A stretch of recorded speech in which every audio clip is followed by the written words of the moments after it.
This episode is brought to you by Indie Film Hustle TV, the world's first streaming service dedicated to filmmakers, screenwriters, and content creators. Learn more at indiefilmhustle.tv. I'd like to welcome to the show Sam Firstenberg. How are you doing, Sam? Excellent, thank you. I'm glad to be with you. Thank you so much for reaching out to me. I was excited when I got your email. I'm like, oh my God, I gotta talk to Sam. I gotta get into the stories. I'm sure you have one or two stories about your time at Canon and all of your directing and filmmaking career throughout the 80s, 90s, and even in the 70s as well. But specifically, we're going to focus on the 80s and 90s and a lot of the cool stuff you did back in those days. But before we get started, how did you get started in this business? I was one of those kids who love movies, love cinema. And actually one of the, there's always this one kid who goes and sees the movies and comes back to the neighborhood and tells the movie to the other kids. So this was me. So the answer, I don't know. The love to cinema is, I don't know where it comes with. The love of storytelling. Mm-hmm. But I grew up in Israel. I'm from Jerusalem. Mm-hmm. And I had no knowledge. We didn't have television even then when I was a kid in the 50s. And when I finished high school and the mandatory service in the military in Israel, so by the time I finished at 21, I decided I'm going to Hollywood to study film, to learn how to make movies. So that's basically it. I traveled from Israel to Los Angeles and enrolled in film school, and I started to learn how you make film.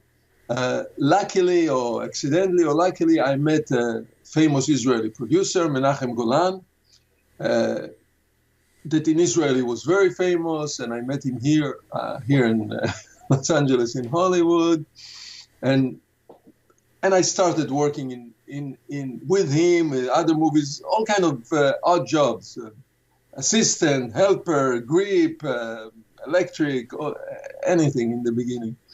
So that's how I started into the business of movie making. So you started with him and started just doing any little odd jobs, and was he? For everyone listening, he was one of the co-founders of the legendary Canon films. Correct, but but that time was still 1972, 1973. There was no connection between him and Canon at that time. Okay. He was producing movies in Israel together with his cousin Yoram Globus, and they came here to Hollywood. They sold a movie, Casablanca, and they created a small company. The name of the company was Euro Picture. And they produced a movie. They produced a movie with Tony Curtis. Was called Lepke, a gangster movie. Mm-hmm. So in the 70s, they had a company in Israel, Noah Film, and they had this little company, Euro Picture, that produced Lepke, then produced another movie with Robert Shaw, Diamonds, and few little movies.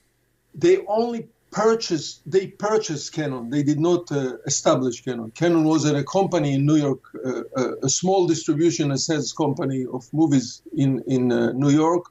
And they purchased the company, I believe, in the beginning of the 80s, 1979, 1980. They took over this company, Canon, and then they took it and made it into a huge company. Right. But what was Canon doing prior to them getting it? I mean, they were just a normal small little distributor, right? They weren't doing genre stuff. Correct. They were producers and distributors. They produced some movies. The base was in Israel, in Tel Aviv. This was the base. Mm-hmm. And they produced a lot of Israeli movies. They made a lot of local Hebrew-speaking movies in conjunction with making this movie, let's say, that I mentioned, Lepke, Diamonds with Robert Shaw. I was assistant director in the movie Diamond. They produced a movie which is called The Passover Plot. So a mixture of Israeli movies and some kind of international movies, English-speaking international movies. But they were very good at sales. They used to go every year to Cannes Film Festival and to all the other film festival and film market and sell those movies that they produce, and they became very knowledgeable and with this process of selling movie internationally. Up to this point, they always had a dream. Both of them always had a dream to go to Hollywood one day, to make it in Hollywood. And eventually they did. So the opportunity was, they produced in Israel kind of successful movie, Operation Thunderbolt, about the Entebbe operation. Mm-hmm. And they sold it to one of the major studios here. And my guess is with the money of the sale, they bought this company, Canon. They also had another hit. It was Lemon Pepsicle. It was a Hebrew-speaking movie that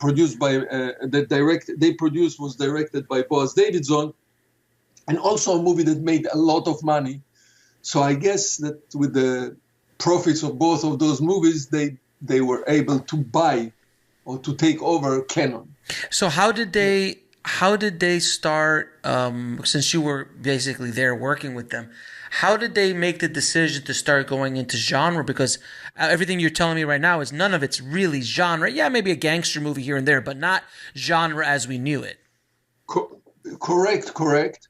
They when they produced movies in Israel, they were mainly local comedy that catered to the local audience. Mm-hmm. Very much like movies in Turkey or in Greece or in Egypt, those kind of local comedies that deal with local subjects.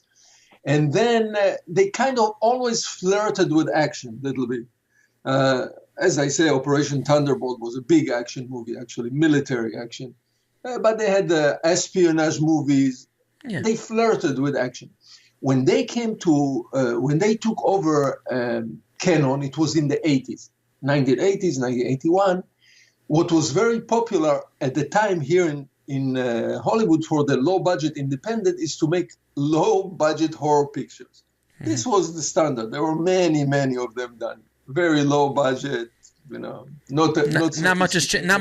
Yeah, not much has changed. Influenced by the Sorcerer, but other movies, by the Exorcist. Influenced by the movie The Exorcist, but others. There were so many, and Canon, those two partners and cousins, Menachem Golan and Yoram Globus, they decided to go this route of low budget, and because it's really cheap to make horror pictures. But they were not very successful in terms of, it was not part of their culture. They didn't grow up in America. The horror picture is a very American genre. It's a very specific American genre, which is not, definitely not at that time, was made in other countries around the world. Mm-hmm. But it didn't really catch because they didn't understand the essence. They didn't grow up with a horror picture. So they decided at some point to switch to action. And the first action movie they produced was called Enter the Ninja. So where did the ninja come from? Because essentially they popularized the concept of a ninja in America. I mean, I dressed as a ninja. I went to ninja school. I had throwing knives. I mean, I did nunchucks. I mean, yeah, there's Bruce Lee with but the ninja they brought it to America. Definitely. So next to the horror picture, there was another genre floating around. Of course, you had from Hong Kong the martial art movie, the Chinese Hong Kong martial art movies, which we used to call them karate movies or kung fu movies. Mm-hmm, mm-hmm. But there was a beginning, Chuck Norris, Octagon, mm-hmm. And then Enter the Dragon with Bruce Lee. So there was this other genre, martial art, going parallel to the horror pictures, but not as big, Mm-hmm. And there were few. And one day, Menachem Golan used to hear ideas. People came to him with scripts and idea. And the legend is, I did not witness it, that one day Mike Stone walked into the office, and Mike Stone was one of the champions, as well as Chuck Norris and Tadashi and Bruce Lee. And he pitched to Menachem Golan this idea to make a movie about ninja. And now ninja was as you say, was a novel idea, was a different idea, because we all knew about samurai movies. The enthusiasts have seen Akira Kurosawa, Seven Samurai, Yojimbo, and we all knew about the Americans' martial art movie. Enter the Dragon was the big one. But ninja, nobody ever heard. It's a specific, subgenre of in Japan, in the Japanese mythology of martial art, in the Japanese culture. And nobody ever thought. Later on, I found out that here and there in Hong Kong movies, there was some appearance of a ninja. Always as bad guys. Always bad guys. Sure. Here and there, very, very few, very sparse. But here, Mike Stone pitched to Menachem Golan an idea. He probably had a storyline. I wasn't there. And Menachem Golan loved it. And he said, okay, I understand. Action for the international market, that's something that I understand. And they produced, and they did it, filming it in the Philippines. They filmed it in the Philippines. And they did it and came back editing, and they sold it well. Pretty well. They sold it in a much better way than they did with the horse. Yeah, right. So I guess I'm trying to play to be in his brain. So I guess they decided, okay, we know what we don't want to do. We understand. We can do action, and this new gimmick, for them it was a gimmick. Ninja works. People buy it. The buyers buy it. It was Franco Nero was the star of Enter the Ninja, and Sho Kasugi was the villain, and Mike Stone choreographed the fight, and suddenly it was the audiences around the world, not only here. Suddenly they saw this novel new idea, ninja. It's a nice gimmick. Has a nice look. The wardrobe. It was very. Oh my God! When you're a kid. This was the beginning. This is the legend. This is the story. How Mike Stone, Menachem Golan, and how it was born. Now, the funny thing is when you're a child, especially a kid growing up in the 80s, and you see a ninja for the first time, and you see the throwing star and the sword, and it's like, oh my! It was just a revelation. But nowadays there's so much. Nowadays they have 1,000 things, but back then there wasn't anything like that. Especially nothing on TV, no movies. It was a thing, and I think I think this is obvious. Canon's explosion in the world marketplace had to do also with the timing of the home video market, which that they fed off of each other and exploded. Correct? Definitely. So remember, Canon eventually, when we are looking in hindsight, became the biggest of the independent companies, but it was not alone. There was a bunch of those companies, Shapiro Glickenhaus, AM Entertainment, Corelco, and many, many more. And all of them were producing, some of them specialized in horror only, some of them specialized in kind of comedies, some of them specialize in what they used to call TNA movies. Right. So softcore, softcore erotica. All those companies, there were many of them, and suddenly came in a new market, a new source of movie, which was the home video market. The rental. People went to the corner stores, they rented the movies. The major studios did not pay attention to this potential, to this money. They were scared. First. But those little companies, immediately they realized for them it was a gold mine.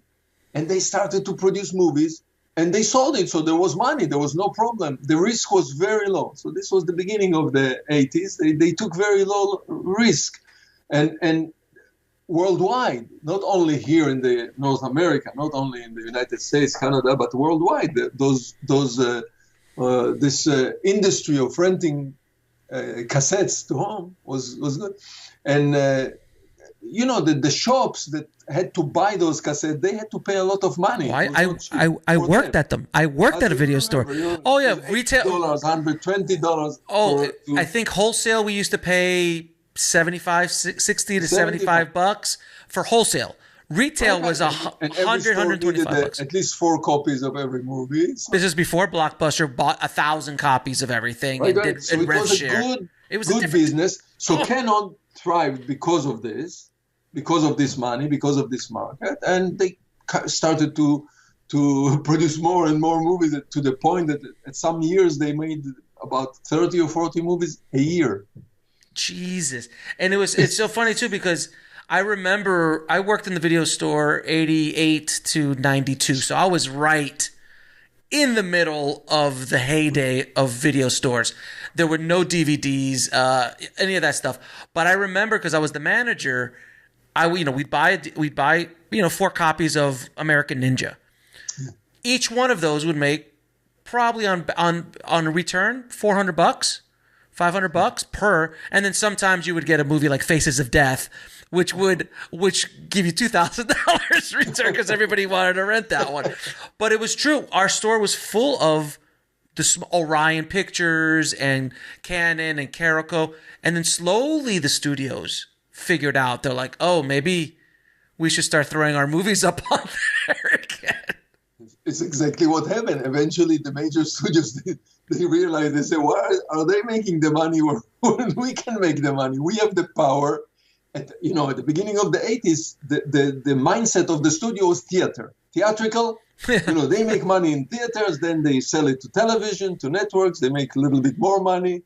Mm-hmm. They sell it to the airlines. They make a little bit more money with the airlines. But then they realize, they say, what's happening here? They're making good money over there with the cassette, with the home video. Let's move in, and then you had Predator, then you had True Lies. Oh God! They decided, let's make the same movies, little bit bigger budget, bigger stars, better quality, and then we will. we'll take over this industry. Right. That's when the Die Hards and the Lethal Weapons and all those were all essentially genre movies, but with genre with a better budget, with a bigger budget. With bigger budgets, exactly. It was. I look back on those days very fondly, working, and everyone listening to the show knows how much I loved working in my video store. And I worked 2 video stores. I worked at a movie theater for 2 weeks, and I quit because I hated cleaning up the popcorn. The video store was a much better gig. But Alex, the studio is rigid. More or less, right. There are so many departments. So when studio make a movie, it's rigid. The independent companies at the time in the 80s, they went crazy because there was so much money. There were so many young creators. Oh yeah. And basically, they told the directors, "You guys go and do whatever you want. We don't have time to control you and to bother you." Right. So Toby Hooper, Joe Zito, Sheldon Ledge. Yeah, you guys basically had into the scene, and they started to make Friday the 13th, and eventually also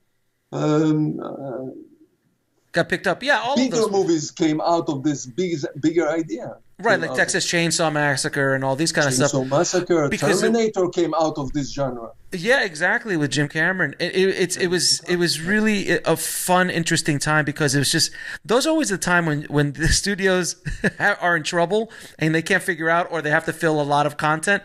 They give a lot of freedom and creativity to the creators. It happened in the 70s with the Scorsese and the Spielbergs of the world. Movie. Right, and Easy Rider. But in the 80s, there was so much need for content. I remember we used to be only able to buy 2 to 3 movies a week. That was all that was being released. Yeah. Like, that was it. And then now, there's 3 movies a minute being released. And that was the other thing, too, for people listening. And like you were saying that the studios are rigid. It took them 12 years before they opened up a streaming service after Netflix launched. Same thing. Same exact thing. So Netflix made all the money for a decade, got a huge head start on them, and now they have a major competitor that they're losing talent to creativity. Actors are all losing them to Netflix because Netflix was ahead. It really it's a tide that repeats itself. The only thing was really we were lucky. There was good money at the time in the 80s. Oh. It was not the budget. The movies that we made were not tremendous budget, but was not bad. What are you talking about? Like a couple, 2-3 million in that time? Yeah, because if you take American Ninja, for instance, yeah, We shot it 9 weeks, 6-day week, with 2 units. Sometimes 3 units. 9 weeks? 9 weeks? 9 weeks of 6-day, 9 weeks. So with 2 full units. That's unheard There of. was 1 additional unit. So Right. 2.5 full units. The crew was huge, like 250 people. We had anything we wanted. So they were really medium budget. And the streaming don't have this, unless they make a event movie or television series, they don't give those budgets. And today, young filmmakers have to make movies in 5 weeks, 4 weeks, 5 days. 5 days. You're right. It's remarkable. But I mean, also back then, the barrier to entry was the technology. It was so expensive to own any of the technology to make it, where now it's not about technology. It's about distribution. It's about actually getting your stuff seen. I always tell people in the 80s, if you finished a movie, good, bad, or indifferent, you made money with it. You sold it. It was sold. Yeah. If you shot a 35 millimeter movie, finished it, it went into the theaters, and then when the home video market hit, it definitely went. I mean, I saw stuff that I'm like, how did this get produced? It's like So Golan has a very funny quote. I think in the movie Electric Boogaloo, the Secret of Canon, he said, and they quoted him, but it was quote from the 80s. He said, if you make a movie and you don't make money, you're probably stupid. I don't understand how you cannot make money. Well, but so his business model was low budget, so we're talking, I mean, and 1 million to $3 million, which, right. Yeah, and above a little bit, depending on how big it was. Even more. Electric Boogaloo was like $6 million. Oh, yeah, but you had a huge hit with Break-In, the first one, then there was a circumstances. Right? And then, of course, he did Masters of the Universe, which was a whole other thing. That's a whole other conversation. Another level of canon, which it's not exactly what we are talking about right Sure. now. But that was I think that was their heyday. But they had this model of, they invented the so-called pre-sale. They used to create a lot of posters, took them to the marketplace, took them to their distributors, and offer them this poster, that poster, this idea, even before they had a script. If they saw that the buyer, kind of liked it, here is a poster with Chuck Norris, you like it? They came back to the office, they pre-sold it, and then they came to the office, they in a rush way, they wrote a script and they went and made a movie to fulfill the promise of the poster. And so they're the pre-sale concept. So they came up with pre-sale. They knew how much money to invest in the movie according to the pre-sales, to the amount of money. So they're the ones that came up with pre-sales? Yeah. I had no idea that Canon was the guy. Those guys were the ones, because when I heard about the pre-sales, I mean, pre-sales now are rare. But it does happen, especially if you have a relationship with the buyers and you're long-standing. But generally, because before you literally could go to AFM with a poster. That's what they did. Open up a shop and go, do you want this new movie with Michael Dudikoff in it? Great. $50,000 for your territory.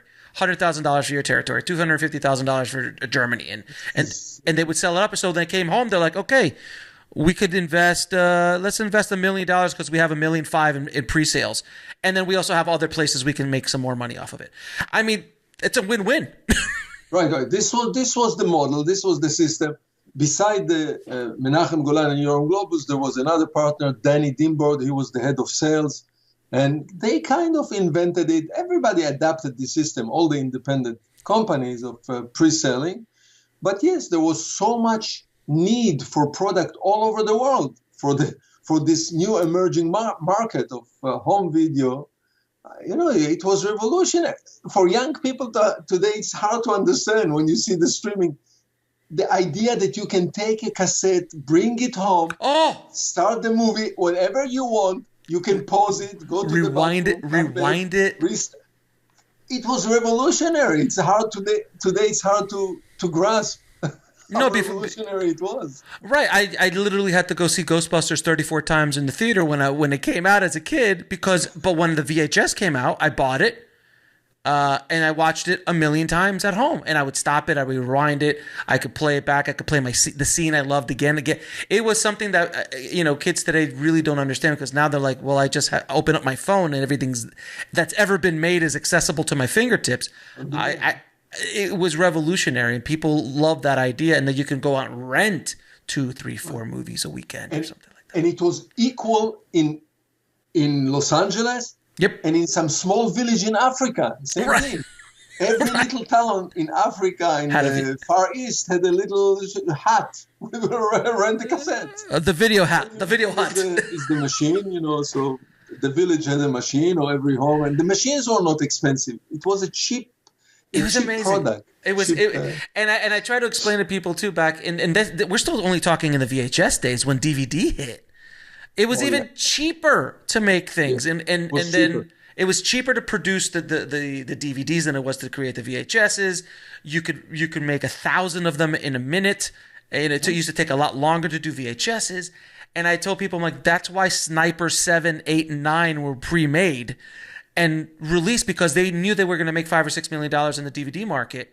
But then in 2005, 2006, it started to dwindle, and then streaming came along, and then it destroyed that market. And I think that it was basically from 1980 to early 2000s, it was a gold mine. Everybody was making money. We call the type of movies that we are talking about, Friday the 13th, American Ninja, we are calling them the genre low budget independent movies of the 80s and the first half of the 90s. Right.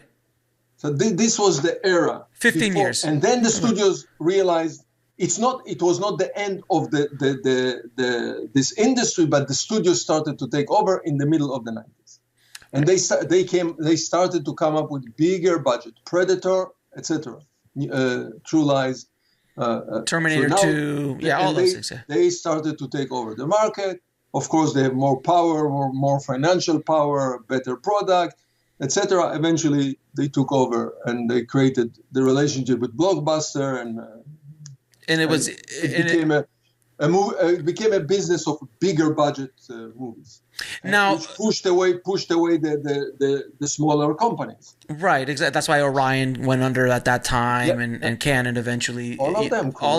Canon, everybody. International. My God, but they were making. Carolco was making Terminator 2, Total Recall. Orion was doing RoboCop and won 4 or 5 Oscars in the course of a decade. I mean, it was. And Corelco made some big movies. Oh, huge movies they made. Yeah, absolutely. So American Ninja. So American Ninja, which I when I heard, first of all, the Ninja came out, and you did Revenge of the Ninja came out, and then the Ninja started to come out, but then American Ninja, you're like, wait a minute. An American Ninja, and it was like a mind-blowing thing. You're like, holy cow! And Michael Dudikoff is up there, and he's doing. How did American Ninja come out? Was that your idea? How did that come? Not my idea. So they made Enter the Ninja. Let's just talk a little bit about the history of the Ninja. The company made Enter the Ninja, and the movie did pretty well, moderately well. And they immediately wanted a sequel.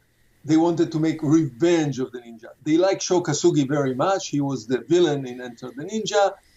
But Menachem Golan, which directed Enter the Ninja, did not want, the company was starting to take off, and he was busy. He didn't want to do the sequel. So he turned to me. I just finished directing a movie that I sold to Canon. This was the beginning of Canon, 1982. Mm-hmm. I just sold to them a movie, One More Chance, that I directed and produced. And they turned to me and said, would you direct this? Of course, we had relationship. As I told you, I was his assistant director. I was assistant director in the company for a while.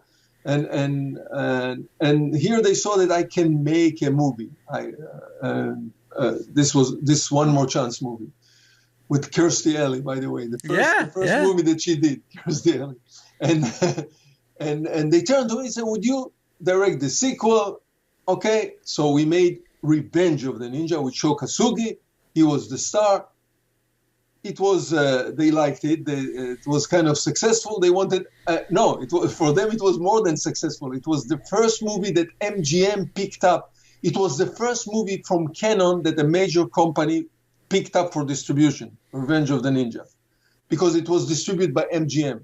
Okay. Theatrically. I remember the box. I remember the VHS box was the big with Shokasugi flying in the sky with the red sky. Yeah. And this was actually designed by MGM.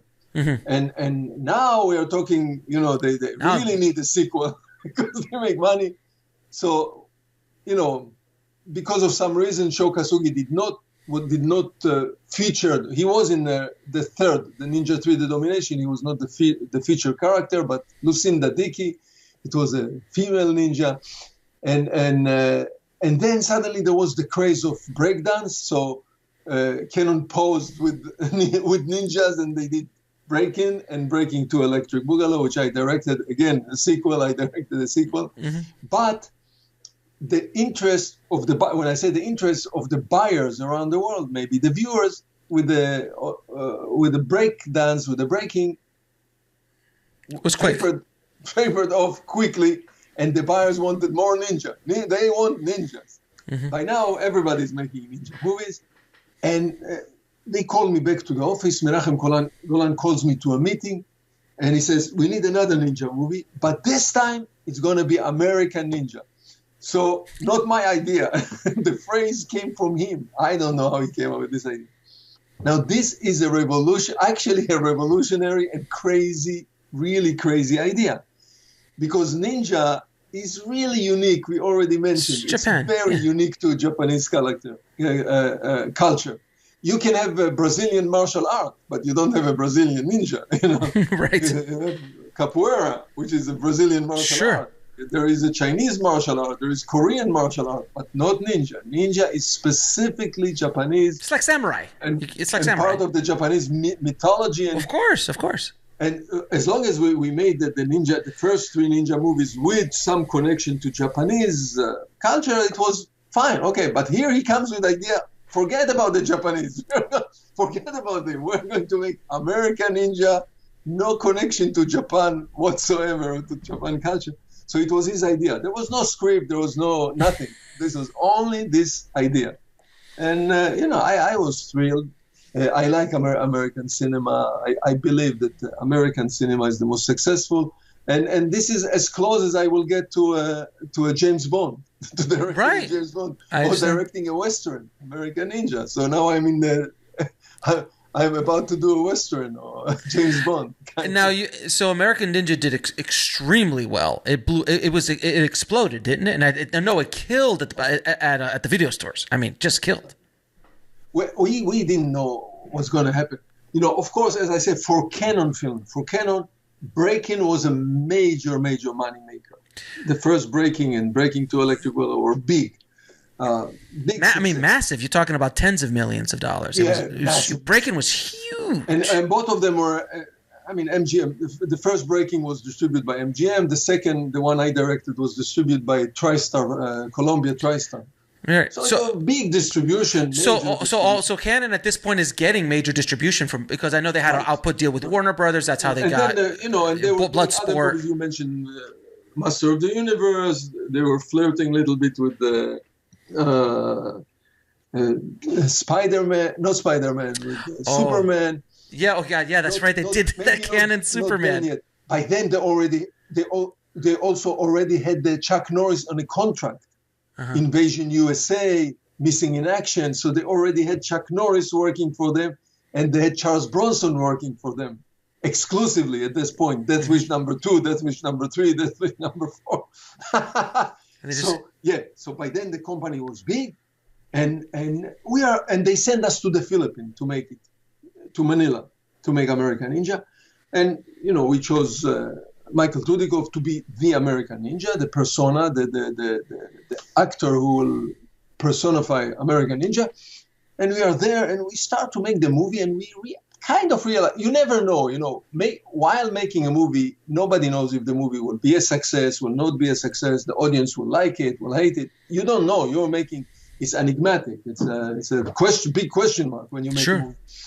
But there was a good feeling. We saw Michael on the screen, the charisma, the relationship between Michael Dudikoff and Steve James. It was really, the bond was working on the screen. even the love story, Michael Dudikoff with Judy Aronson, and she came from Friday the 13th. So this was working well. And we put the movie together, editing room and music. And actually, they were so eager to continue the company that they sent us to before the movie was released, they sent us to New Orleans with Michael Dudikoff and Steve James and myself to make the movie Avenging Force, which was really meant for Chuck Norris, and he didn't want to do it. It was part of the Invasion USA franchise, but he didn't want to. So we are now in New Orleans shooting this movie, filming this movie, Avenging Force, and then the American Ninja came out in theaters. And then we kind of start to hear and read the explosion worldwide. I'm not talking about America. That this is like the new Tarzan. Or this is the new mini James Bond. Right. Not as big, yeah, but wow, this whole idea, the concept, the phrase American Ninja, and it's exploding all over the world. And we are there in New Orleans. The two actors did not even participate in any promotion, anything, because we were busy. It was just like do your thing. Yeah, you just really said. So it was huge immediately. Of course, there is a target audience. You yourself you were the target audience. Sure. The young people, male, boys, teenager, or up to the age 35, 40. This was the main lead. Then, of course, there were also girls that like this. He was so handsome. Michael was so handsome, and it looked so good. But it was a target market. It hit the market right on all over the world. What year was that? 1985. Right. So right when the video stores are exploding. I remember my first video store experience was 81, 82, and I rented. I think no, it was actually later than that, probably like 84. But I rented Flashdance. I never forgot it, and we rented Flashdance. So around that time, it was starting to really take off. Blockbuster's still years away, so the mom and pop stores are still running everything. And in the case of American Ninja, it was theatrical all over the world, not only video. Yeah. It played theatrically in Africa, in Asia, or in South America, all over the world. Suddenly it was, if before there was some kind of the audience, I'm trying to theorize here, the audience has to relate to Japanese type of a culture. Now, from this moment on, they didn't have to. It was a James Bond, American Ninja. It was Hollywood movie, the way they like, the way most of the action movies in the world look like. And all American characters, it was a military, in a military base, American military base, the story happened. So I guess it was easy for the audiences around the world, the young people, to identify this character. Yeah, no question. And what I also always loved, I absolutely loved the chemistry between Michael and Steve James. I mean, the late great Steve James. He was so charismatic on camera. I just never forgot him. I looked him up a few years ago and heard that he had passed, and I was very saddened by it. Because I was looking, I'm like, maybe I could use him. I would love to have him in one of my movies, just to show respect to a hero of mine when I was a child. His chemistry was amazing. Was all of that, like a lot of those lines in that stuff on set, was that him and Michael just kind of, riffing? So yes, you're right. When we were in the casting of American Ninja. And our main goal was to find this character, American Ninja, Joe Armstrong, but also Jackson was already written in the script. His buddy, his sidekick, was written in the script. And we saw a lot of young people for both parts. And we had some hesitation with American Ninja, with Joe Armstrong, because everything is on his shoulder. But let me tell you, when Steve James walked in for the casting, and I spoke with him a little bit, and he was a martial artist, and we read few lines. We didn't look anymore, and he agreed. When he agreed to do it, we didn't look anymore for this Jackson character. This was Steve James. You know, he walked in, he was Huge. huge, big muscles, the shoulders, the way he looked like a Hercules.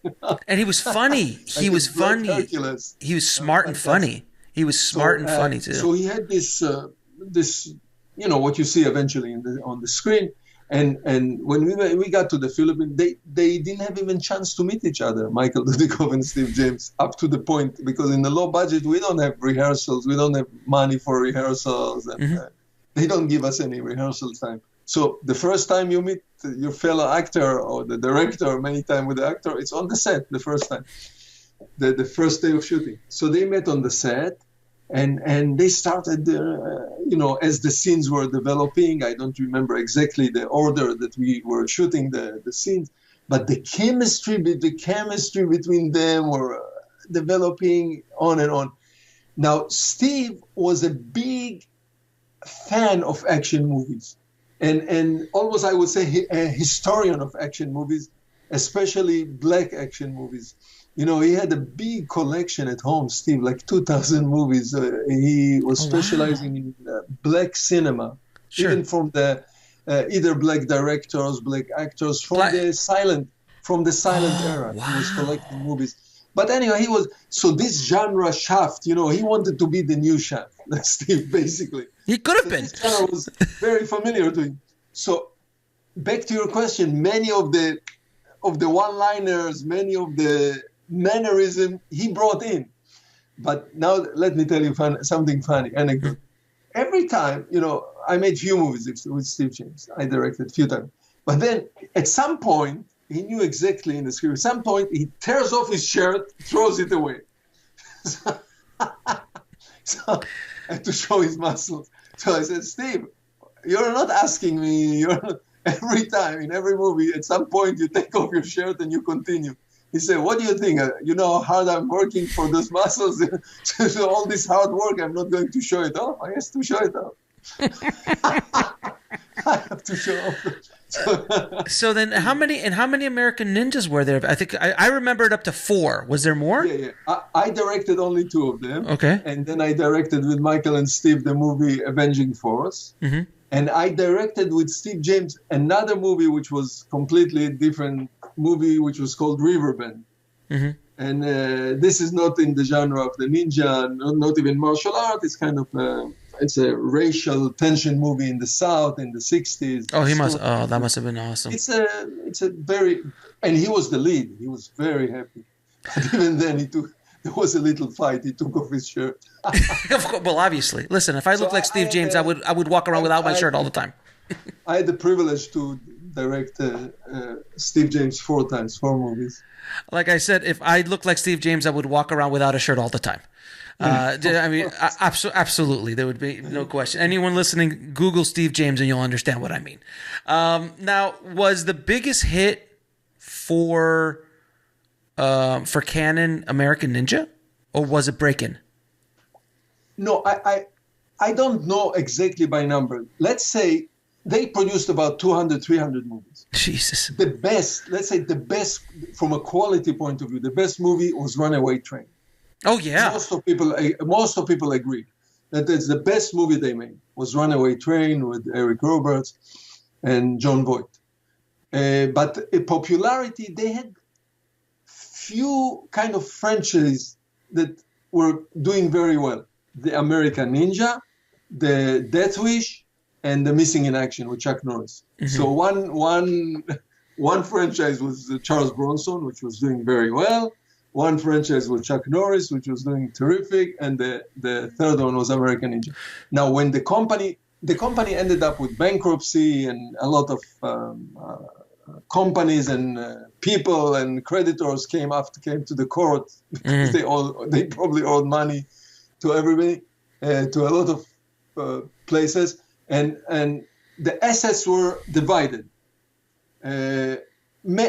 Everybody wanted American Ninja. It's a good title, and eventually MGM won the entire American Ninja series, and the Breakdance series went to MGM.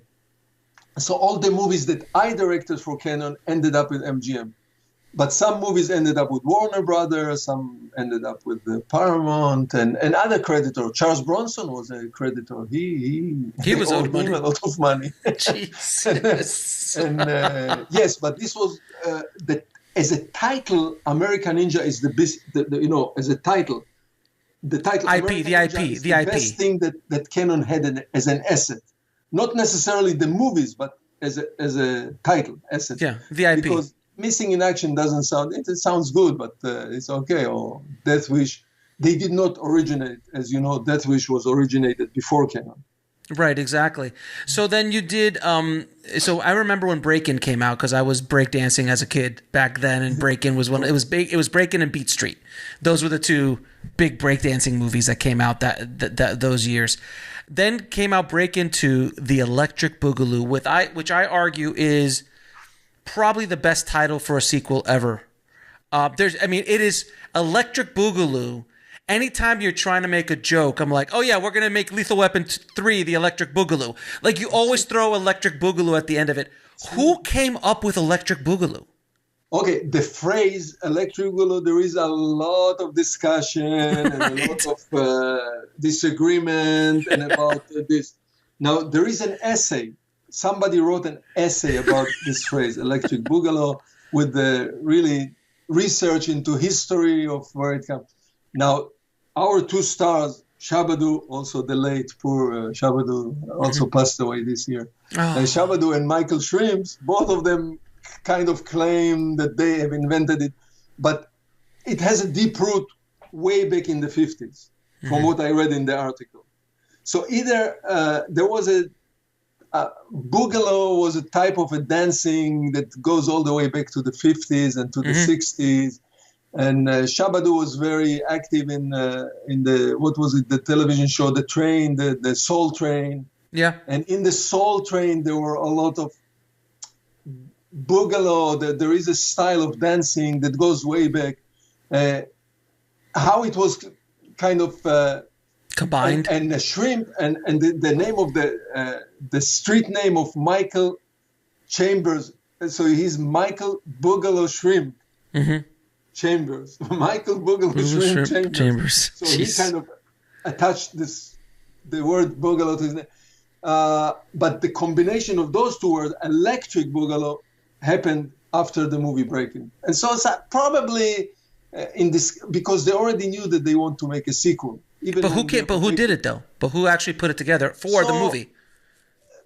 It was between Menachem Golan, Shabadoo. I had nothing to do with it. When I was asked to do the movie, to direct it, the name Breaking 2 Electric Boogaloo was already on the script. So I have nothing to do with it. So every one of them, in many discussions, if you search the internet for interviews with Shabadoo, interviews with Shrimp, with Michael Chambers, or written interviews, you will find many different versions. But they to the best of my knowledge, the legend, it happened in Cannes Film Festival. When they were selling Breakin', they took the three of them, Lucinda and Shabadoo and Michael, took with them to Cannes to promote the movie. And as they saw that the response of the buyer, they immediately decided to do a sequel. And the legend, the story tells that right there in Cannes, it came together, this Breaking 2, Electric Boogaloo. So, I still remember. Now you're right about that it became a meme of the 80s, a phrase of the 80s, and it was borrowed to many, many different purposes, including at some point somebody put a joke, we should write Bible 2 Electric Boogaloo. But lately it took a sinister turn. It was adopted by the group the Boogaloos. That's right. Are a white supremacy group. Right. They believe in a sequel of the Civil War. Of course, so they took the word. In the beginning they used to call it the Second Civil War Electric Boogaloo, but then it was shortened to the Boogaloos. The believers in a second civil war. Oh my God, I know. So it's the whole gamut, from dancing to comedy to this to a sinister right wing, white supremacy. And And it's interesting also because as artists, you just put things out there and you don't know how it's going to be received and who's going to take what, and you just don't know as a creator of these things. But I like to look at it. That term "electric boogaloo" is a very funny, a joke that a lot of people kind of throw on, like the Bible to electric boogaloo and things like that. That it's just so. It's just one of those names that you hear it, you never forget it. You hear "break into the," like you never forget it. Right, it has a good ring to it. It has a good sound. And when they made the sequel, when they made the documentary about Canon, right? So immediately they took the title of the movie of the documentary is Electric Boogaloo, which summarizes everything Canon did in 2 words. It's remarkable. Now I do remember, I never forgot this scene, and I know how you do it, but I'd love to find out how you guys did it. How did Turbo dance on the ceiling? When he was dancing up on the wall, I know it's generally a big giant thing. I've seen Chris Nolan do it. I've seen Stanley Kubrick do it. But generally, you don't have those kind of budgets. So how the heck did you guys do it? Okay. So this was not on the original script. This dance was not on the original script. And one day, even while I was shooting, we were shooting the movie in East LA, in the neighborhood which is called Boyles Heights. Mm-hmm. Which was the scene, the center of hip hop and breakdancing. I was called lunchtime, and I was called back to the office. The offices were in Hollywood, and Menachem Golan said, "Come back." I had no idea why I'm coming back. Maybe he wants to fire me. Maybe I don't know. But anyway, he had this idea. He said, "Let's have a shrimp dancing in the ceiling." Now, this is not a new idea. It was done by Fred Astaire. Yeah, of course. Yeah. Royal Wedding, the name of the movie. So that's the first time it was done. Then it was used in Kubrick, Friday the 13th, many horror pictures. And So basically, I knew what it is. It's the mechanism is called gimbal. Gimbal is kind of a simulator for flight simulator. You have there are aerial photographers. So they practice in this gimbal. They put them on a seat, and then it's two big, huge hoops or rings, big one on rollers, and the chair is in the center, and then you can roll those big. So the cinematographer is upside down, or the pilot in training is upside down. Now, if you take this huge gimbal, this huge big rings, the 2 rings on rollers, and the room is built inside. The camera is glued to the floor of the set, or kind of hooked, not glued necessarily, braced. And if you turn the room around, the camera does not see the turning around, because the camera goes around with the room. So for the cameraman, the room is always the same, straight, looks straight. But a dancer, once you're 90 degrees, let's say the cameraman is to the right or to the left, the dancer is already on the wall, but the wall is horizontal to earth. Mm-hmm. And when it is all the way up, it's upside 180 degrees, the cameraman is up, all the way up, and the ceiling now is down, and he's dancing in the ceiling. But the camera doesn't see the difference. What you do need, everything has to be glued to the set. So all the pictures on the wall, everything, all the books on the shelf, like behind you have books on the shelf. They have to be glued, because when it's upside down, you don't want all the books to fall in. And if there is some scenery in the window, the scenery has to move in the window with the gimbal. And all the lighting, you cannot have a change of light. So the lighting, everything moves together with this rotating. And that's how it's done. And, it was done in a lot in horror pictures. I think that we got our particular gimbal from Elm Street. Or I was going to say Wes Craven, because I know he did it for the blood coming out of the bed. Okay. So flipped it. They just it was somewhere around in a warehouse in Hollywood, and they rented it. Okay, that makes sense. Then, yeah. But the set was built. Our art department built the set. Sure. And we hired a special cinematographer. You need an aerial cinematographer, because when they're upside down, not to get confused, they are the aerial cinematographers. They are used to this turning around upside down and etc. I have to ask. I have to ask you. Thank you for that, because I mean, I always wonder, like, they didn't have $10 million to build something like this, but I didn't think that they just had a couple of these lying around in LA, because in LA there's everything. I shot a television series. Our operation, Alex, our operation was so cheap that it was turned by hand. We didn't have motors, mechanized.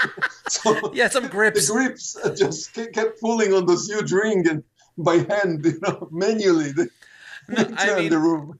And for people always asking, like, should I move to LA? I'm like, look, I just moved away from LA.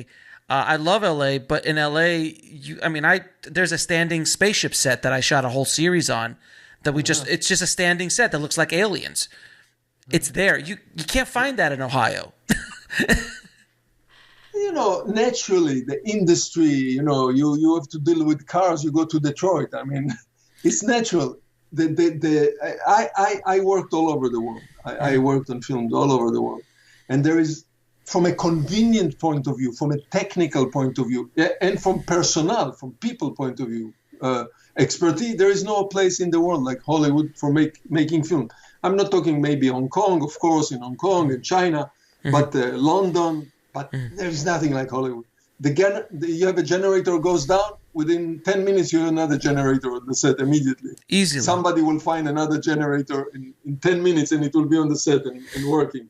You need this special lens, crazy lens. Done. Somewhere for rent. Within 5 or 10 minute drive. Props, set, wardrobe. Obviously, this is the center of this industry.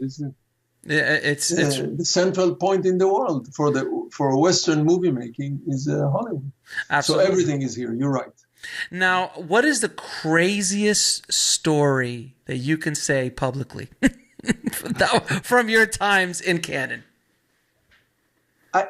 The truth is, nothing extraordinary happened on any of the sets that I worked. Not a serious injury. Obviously, nothing fatal. Nothing happened. Not a serious. We were so careful and so methodic in working, and nothing crazy happened while filmmaking. But let me tell you an interesting story that relates and does not relates and no. We were in the Philippines, in Manila, shooting American Ninja.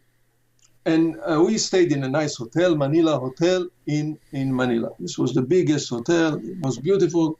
And Sunday we were not shooting, we were not working. We are in the swimming pool. Most of the time we're in the swimming pool.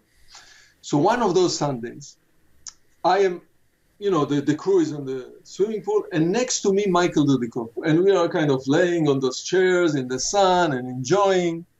And Michael is next to me. I'm here. Michael is next to me. Suddenly, I realize that something is wrong. There is a woman frantically running on the edge of the pool. And I look down and I see a girl, that what seems like a girl that still going up and down, like she's drowning. And I look up and there was a lifeguard, but he was completely busy. His attention was completely in another direction. Jesus. So I hit Michael right away. Michael was right next to me.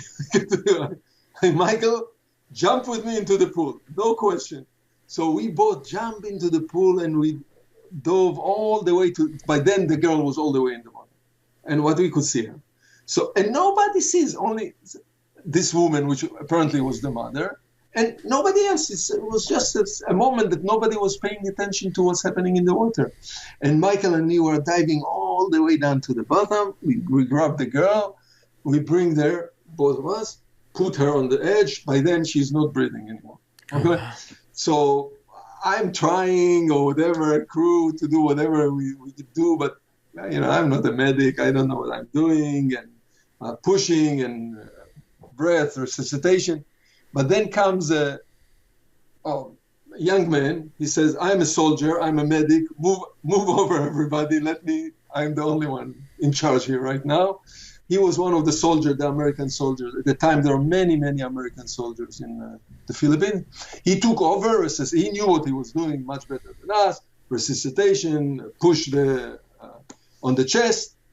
water came out, boom, she came back breathing. And that's it. The girl came back to life, let's say. And, we visited her. It was very exciting, very emotional, to bring somebody from the dead back to life. She was, her family was actually Chinese from Hong Kong. They were visiting and vacationing over there. And later on, I was in Hong Kong and I visited with the family. But there are a nice picture of Michael and me with the girl a day later, with this girl. And I consider it pretty crazy that we were there shooting American Ninja at the right moment in the hotel, in the right day off, and to save somebody's life. So I consider it maybe the purpose of the movie American Ninja was actually to save a girl. Right. So American Ninja actually saved the American Ninja actually saved her. Absolutely. Now let me ask you. They didn't have that. When we went to South Africa, we were talking about the explosion of American Ninja, and then we were shooting a Night Hunter, which became Avenging Force in New Orleans. All of us, and as we came back and we finished the editing, by then they needed a sequel to American Ninja badly, because American Ninja was a huge hit all over the world, and they needed badly. And for some reason, they had some money in South Africa. So apartheid, South Africa, it was toward the end of apartheid, but still apartheid. And Steve was pretty worried. He said, well, I'm a black person. I'm going now to South Africa. What's it? But he told me, anyway, you're going ahead of me, pre-production. Call me, and I want to hear from you every day. Call me every day. Tell me what it is in South Africa. Nobody knows. Mm-hmm. We went to South Africa, and this was really the ending days of the apartheid. Actually, when I was there, there used to be 3 different identification cards, different IDs for different races, but by then they unified it to one card. There were no more different cards with different colors. So I called Steve. I spoke with Steve a few times. I said, "There's Steve, nothing to worry about. It's changing. The atmosphere is really changing. There is no more white beach, black beach. It's changing. Really changing. Come over." So he came over, and the first week and in the weekend we went out in Johannesburg to the street.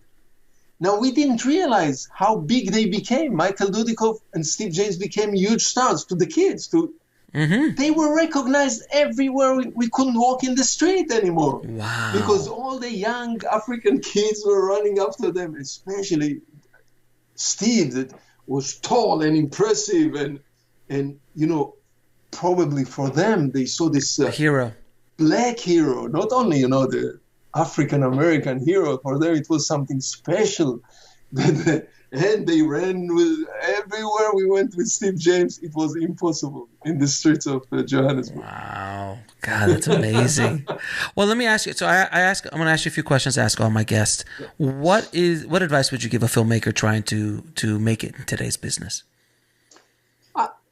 What I see today, let's say more action, because there are always places for drama, personal movies you can always make. And as you mentioned, technology is cheap. All you need is a computer, camera, put the editing program in your computer, and you can make a movie. So all those personal movie like Moonlight, or those movies will always be done. Young people who wants to tell a story and express themselves, they will do it. The question comes now when you want to make a more expensive movie. When you want to make an action movie, it's not cheap. Making action movie is not cheap. And there are explosions, there are mechanical, there are cars, chases, etc., etc. And what happened from a business point of view, that the movies went through transformation in the 2000, etc. They became paperback movies. It was expensive to make movie. You needed a lab, you needed a camera, you needed to buy film, you needed to print the film. Everything was expensive. So you couldn't make a very, very, very cheap movie. And you couldn't make movie, you needed at least to be near a lab to develop the film, at least. And this have changed a lot. is cheap now. You don't need the lab. So the cost of production has shrunk. The buyer, the potential buyer, television stations, streaming services, whoever buy those small independent movies, they got used. Now they can pay less money to buy the movies. You don't. So now if a movie, they used to buy a movie for $1 million, a young filmmaker that just finished a movie you can have my movie for 80,000. I don't need 1 million. I will cover my cost if I sell it to you 80 and I sell it to some German television, etc. Very quickly, I will cover my cost. So the buyer got used to buy cheap movies. Now, when it comes to make an action movie, and you need this 8 weeks or 9 weeks of shooting, and you need this 6 million today, equivalent 4 million. The buyers say, don't make this action movie. I don't care. If you are not making Spider-Man, if you are not making a superhero, huge event movie, don't make this movie. I will buy the small movie, the cheap horror movie. I will buy the cheap dramas. So the sources have dried, the money have dried to make an action movie. And despite the fact that it's cheaper, technologically cheaper, but still you need the money. And there is no money around. So producers who want a young director to do action movies, they're asking them to do it for 1 million today money, 4 weeks shooting, and it's not really action movie.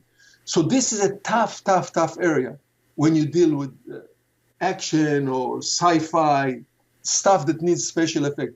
This is one area. The saving grace is the digital effects, graphic digital effect. We did not have it. We had to. Or they were very, very, very expensive. So we had to physically produce everything, every fight, every chase, every car. Blood hit, had to really physically be done. We had to flip cars. Today, with some ingenuity and some knowledge, you can flip a car in your computer. You don't have to flip the car anymore.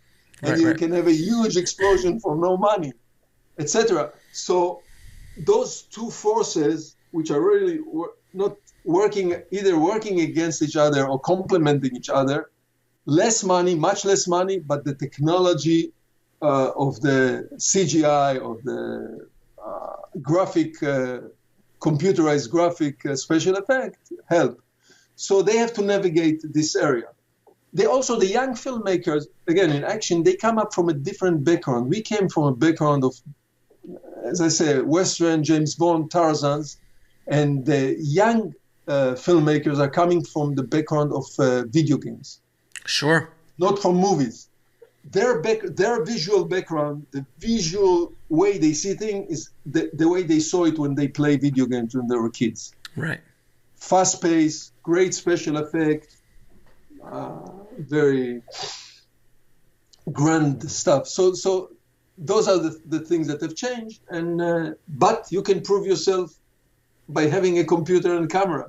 Fair enough. Few young people can buy a camera, they can buy a supercomputer. Or they can just buy, or this. Right now, the phone. The phone will do it. Then it shoots 5K or 8K now. Who knows? It's insane. Right.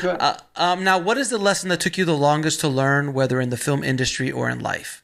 If you take the movie business as an analogy to life, Okay. Right? Okay.